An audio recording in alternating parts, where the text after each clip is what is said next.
نتجول في تكسي الدعوة ونطوف البلدان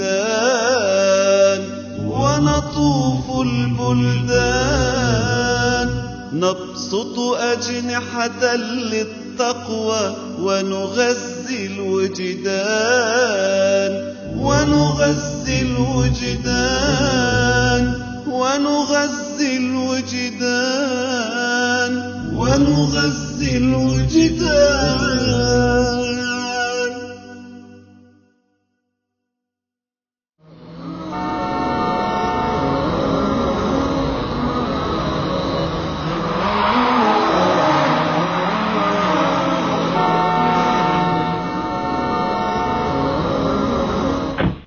وعليكم السلام. تعرف بيك؟ مصطفى ايه؟ مصطفى احمد عبد التواب. ازيك يا مصطفى؟ ازيك يا دكتور؟ إيه؟ الحمد لله تمام والله. ربنا يكرمك. معلش انا هاخد من وقتك بس كام دقيقه كده تحت امر حضرتك. ادردش معاك في موضوع مهم. تحت امر حضرتك. واحنا بنعمل برنامج للدعوه ربنا كويس، وهنختار بس موضوع يفيدنا ويفيد الساده المشاهدين. امين يا رب. ايه رايك نتكلم النهارده عن الكذب؟ الكذب؟ والله موضوع ممتاز جدا بصراحه. مش انت شايف ان اليومين دولت الكذب في كل، يعني معظم الناس تعودت على الكذب دلوقتي الا من رحم ربي سبحانه وتعالى. صح؟ والله. المشكله ان ربنا سبحانه وتعالى بيقول ان الله لا يهدي من هو مسرف كذاب، وربنا سبحانه وتعالى قال في اكتر من آية عاقبة الكاذبين ثم نبتهل فنجعل لعنة الله على الكاذبين. سبحان الله. يعني معنى كده ان الكاذب دوت ممكن تصيبه لعنة من ربنا سبحانه وتعالى بسبب اصراره على الكذب. انت مش شايف كل الجو اللي حوالينا دلوقتي اصبح مليان بالكذب؟ ده فعلا صحيح. مش كده برضه؟ النكت الموجودة. انا بشتغل عندي سوبر ماركت. عندك سوبر ماركت؟ طيب بما ان عندك سوبر ماركت بقى، انت في معاملاتك مع الزباين مش ممكن بتلاقي بعض التجار عشان يبيع السلعة بتاعته ممكن يكذب؟ ده صحيح. مش كده برضه؟ ده صحيح فعلا. طب احكي لنا كده، ممكن تقول لنا مثلا موقف حصل او شواهد يعني، او كلمنا كده عن الكذب يعني عموما. مثلا بالنسبة للكذب اولا ده من اكبر الكبائر. كان جميل. من اكبر كبائر الكذب. والرسول صلى الله عليه وسلم قال لك يعني آيات المنافق ثلاث، اول حاجة منها اذا تحدث كذب. يعني انت عند في المحل بتاعك تلاقي تعاملات الناس وكتر احتكاكك بالناس، ممكن بعض التجار يستغلوا الزباين ويكذبوا عليهم عشان يبيعوا السلعه بتاعتهم. ده كتير جدا. يعني عندنا مثلا، يعني في مثلا ممكن منتج يكون مثلا تاريخه انتهى، او مثلا منتج معلوش تاريخ مثلا زي سيان مثلا الزبادي البلدي، فيجي مثلا المستهلك يقول لي الكوبايه دي جايه امتى؟ انا ممكن اقول له جايه دلوقتي لانه معلش تاريخ، لكن بقول له مثلا جايه بكره او جايه امبارح مثلا. خدها ما خدهاش هو حر. يعني بعض الناس عشان يروجوا يضطروا يكذبوا. ممكن الاب نفسه بيعلم ابنه الكذب من الصغر. يعني مثلا واحد خبط على الباب يقول له مش موجود هو جوه الباب، واحد رن على التليفون رد عليه يقول له ده نايم وهو مش نايم. ده كله ده بيعلم الطفل من صغره ازاي يكذب وازاي يتعلم الكذب. صحيح. فالصدق مطلوب في كل الحياه، بالعكس الانسان لو صدق هيعيش عيشه سعيده جدا. يعني الكذب ملوش رجلين. لا نهائي. يعني هقول لحضرتك حاجه، انا مره كنت راكب موتوسيكل فخبطت عربيه. فوقفت، كان تقريبا يوم ماتش مصر والجزائر الاولاني، فوقفت الجو هادي خالص مش لاقي حد نهائي بس يقول لي انت عملت ايه. فرحت بعد متضايق جدا، فرحت المحل عشان اشتغل مش قادر اشتغل. فرحت جاي راجع عند العربيه والله صدق، ورحت جاي كاتب رقم تليفوني ورازقه على العربيه. جميل. فعشان خاطر انا قلت هزك مع ربنا الاول سبحانه وتعالى. فعدى يوم وبصيت بتصل بيا، انت اللي عملت كذا كذا كذا. قلت له تحت امرك. تصور ليه ما رضيتش تاخد ولا شيلين عشان خاطر اصلح العربيه، وقالت لي انت جزاء عشان انت طلعت صادق مع نفسك ومع ربنا وعملت الورقه دي كده، انا مش عايز منك اي حاجه خالص. الله جميل. فدي نتيجه الصدق. يعني الصدق سبحانه وتعالى ربنا بينجي الصادق، لكن الكذب ما بينجيش حد ابدا. ما هو المشكله يا استاذ مصطفى ان اللي بيكثر من الكذب خلاص بيكتب عند الله من الكاذبين. والمشكله كمان يا دكتور تلاقي مثلا نكت، واحد صعيدي مش عارف عمل ايه، واحد عشان يضحك الناس كان بيكذب. بيكذب بطريقه غير عاديه. صح.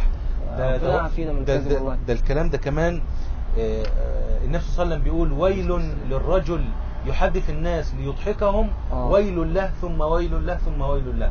اللي هو بيقول بقى النكت الكاذب بقى كان في مره مش عارف ايه وهو صعيدي وواحد مش عارف ماشي فين والكلام ده كله برضه من المحرمات من الكذب. صحيح. يعني اسمع حديث النبي صلى الله عليه وسلم، ان الصدق يهدي الى البر وان البر يهدي الى الجنه وان الرجل لا يصدق حتى يكتب عند الله ايه؟ صديقا. شوف بقى الكذاب بقى، وان الكذب يهدي الى الفجور وان الفجور يهدي الى النار وان الرجل لا يكذب حتى يكتب عند الله ايه؟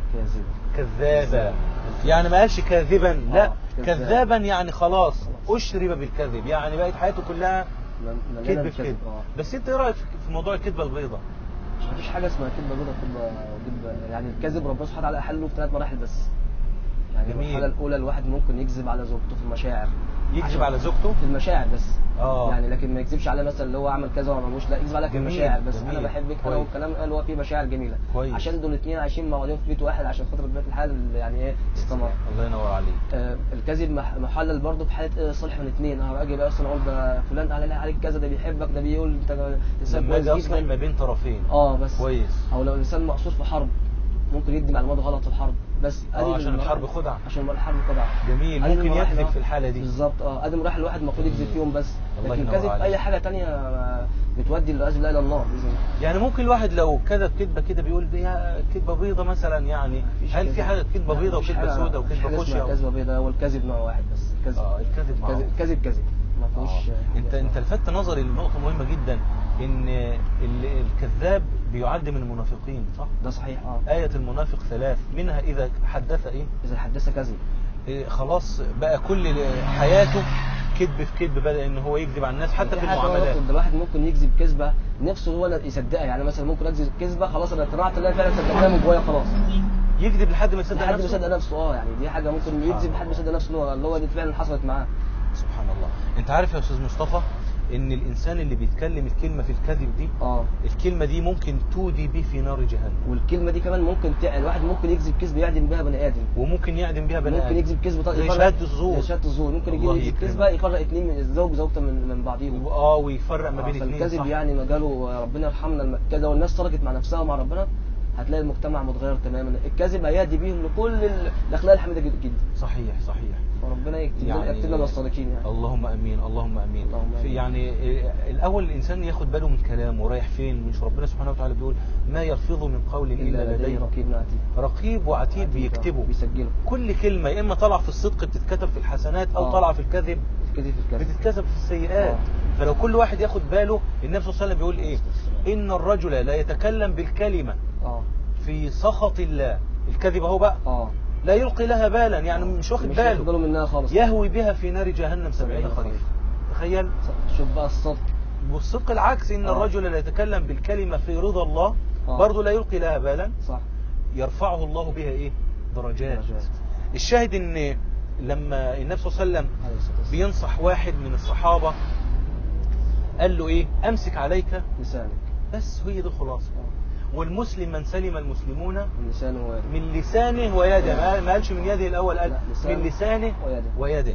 فيعني الانسان لابد ان هو يتحرى الصدق ويحاول ان هو يقلل من الكذب، لان الكذب عمره ما هينجيه. ولو نجاه من موقف في الدنيا عمره ما هينجيه في الاخره من نار جهنم.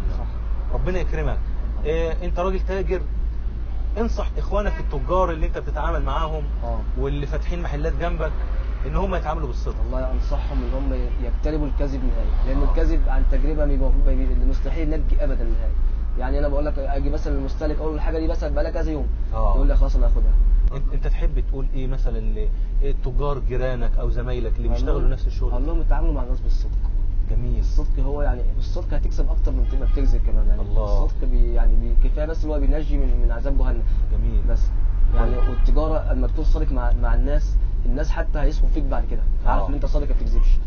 وبقول لحضرتك يعني مثلا يجي المستهلك ياخد الحاجه اقول له الحاجه دي بقى لها يومين. فيوم واحد بس تخلص قول لي خلاص بدل فيوم انت طلعت صادق معايا انا هاخدها مفيش مشكله. كويس جميل. هو الصدق بصراحه يعني ايه بيكسب كتير جدا في الدنيا وفي الاخره وفي كل وقت. جميل. لكن الكذب والعياذ بالله مفيش. النبي صلى الله عليه وسلم بيقول من كان يؤمن بالله واليوم الاخر فليقل خيرا او ليصمت. يعني يا اما تقول اذا كان الكلام من ذهب فالسكوت من لا اذا كان الكلام من فضه فالسكوت من ذهب. صح عشان خاطر صح. وعظيم دكتور في حديث بيقول الرسول صلى الله عليه وسلم يعني اضمنوا لي اثنين اضمن لكم الجنه. بس انا مش حافظ نص الحديث بالظبط يعني انت حضرتك حافظه. من يضمن لي ما بين لحييه وما بين فخذيه اضمن له الجنه. يعني من يضمن لي لسانه وفرجه اضمن له الجنه. النبي صلى الله عليه وسلم بيقول بس اضمن لي اللسان بتاعك ده اهو خليه ما يكذبش، خليه دايما يقول الصدق. هينجيك من النار وهيدخلك الجنه.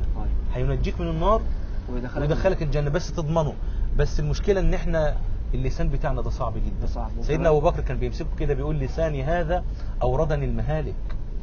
فعضو واحد ربنا خلق لنا لسان ودنين عشان نسمع ونتكلم اكتر ما نتكلم. ربنا يكرمك استاذ مصطفى، انا شاكر ليك جدا وسعدت بصحبتك. انت المحل بتاعك اعتقد اللي هناك ده قدام شويه ان شاء الله. ربنا يكرمك. انت لولا هتنزل دلوقتي انا كنت كملت معاك الحوار، لكن انت شرفتنا وربنا يبارك فيك، وان شاء الله يكون في فرصة تانية نتقابل بإذن الله رب العالمين، وهيكون في لقاءات متواصلة معانا إن شاء الله إن شاء الله. ربنا يبارك فيك يا أستاذ مصطفى، شكر جدا يا حبيبي، ربنا يبارك فيك يا أستاذ مصطفى.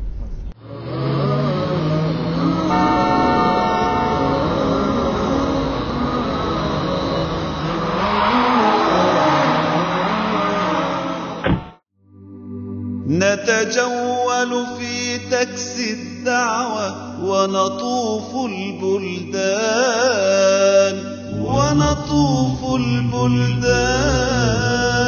نبسط أجنحة للتقوى ونغذي الوجدان